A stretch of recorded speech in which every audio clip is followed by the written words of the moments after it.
This is Retrender Spotlight, and we're at the largest design event in the United States, the Dwell on Design show in Los Angeles. Let's check it out.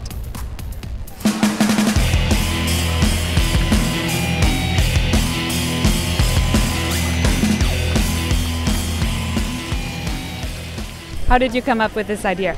John came up with the idea originally, and it was based off us being lazy, having a warehouse, and wanting to get around in a more efficient way. Yeah, we just got really tired of carrying stuff around the warehouse. It was a lot easier just to build a scooter that we could load our stuff into.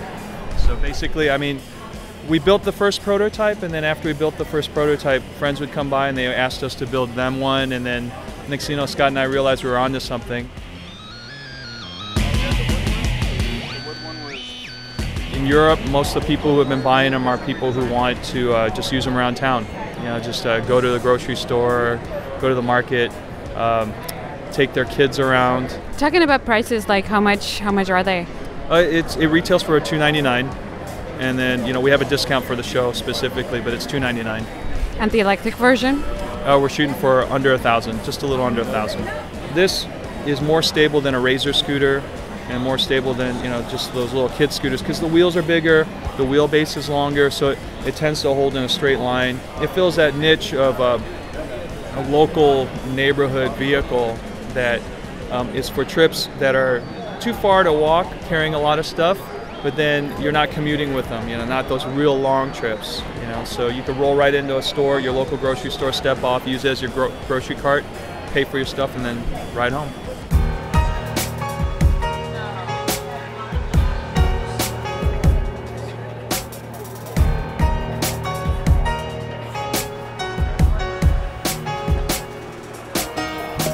Panasonic massage chairs are great. It is like having your own personal masseuse at home. You don't have to go to a spa. You don't have to somebody to come to your house. Every day when you come home, you can experience a full massage.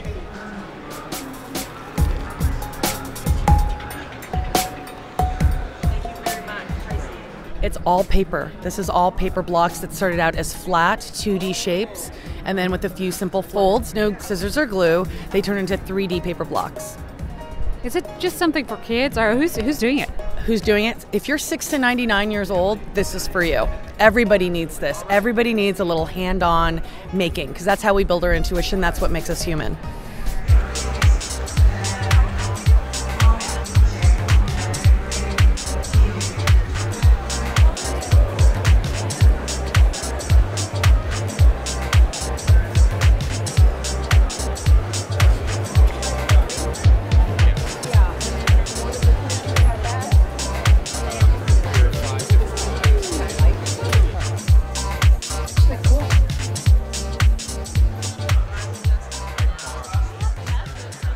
So, what's so special about this little baby here?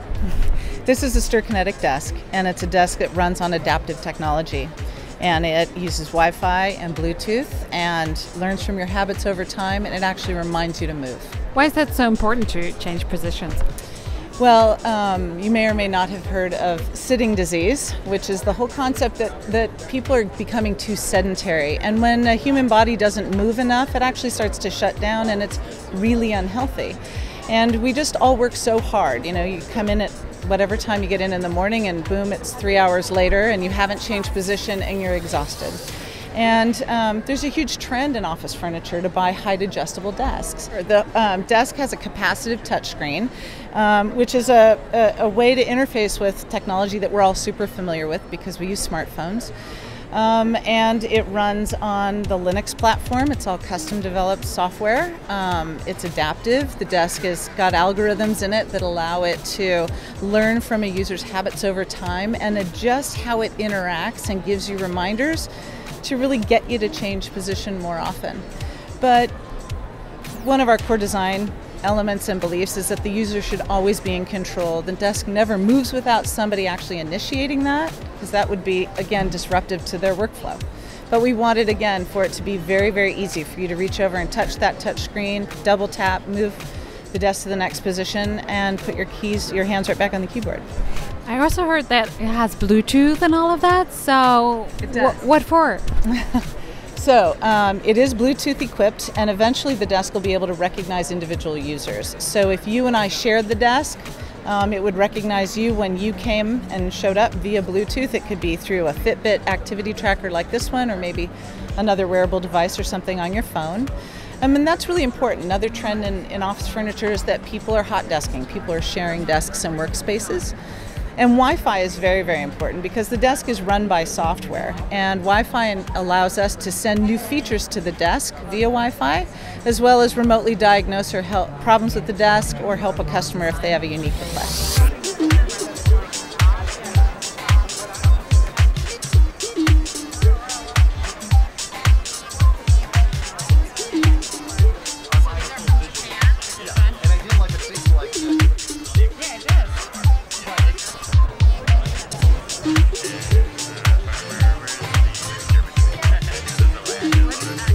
Why food?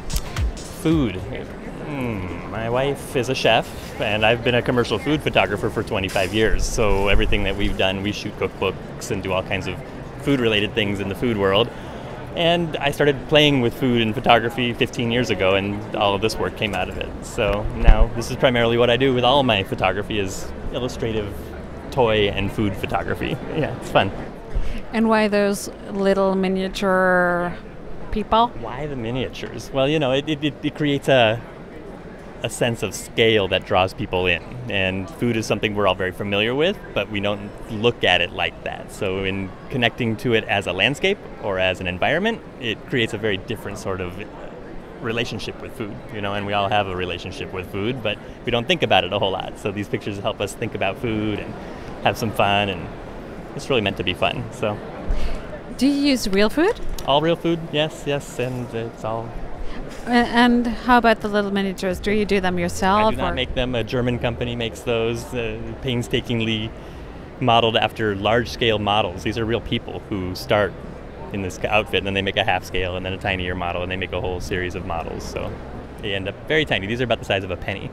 Yeah, they're very small. Wow. Yeah.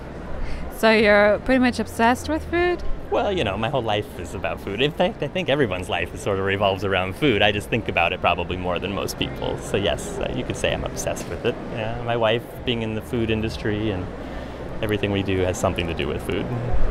How does your work affect your personal life? That's good, because we love what we do. And we've spent a long time creating a business that is fun and about things that we love. And that's why we have the gallery and why I do the work that I do. Did you meet over food? No, we met at a cafe. Indirectly, that could be food. Yes, she was working there. And then she went to the culinary academy when we were early in our relationship. And that started the direction with food for both of us. And I took my photography in that direction, and she writes cookbooks and does all kinds of other things. So here we are. And how's business going so far? Very good. This last 3 years has been great. And now this niche of food art is very popular. People are really responding well to it. The show's been great, and the response has been overwhelming. So we feel like we really hit on something that people are ready for now. Because 10 years ago there was no food network or food nothing. Everyone was like, "What? We don't think about it like that." But now everyone's very familiar with food as a bigger concept and a entertainment or art related concept. So.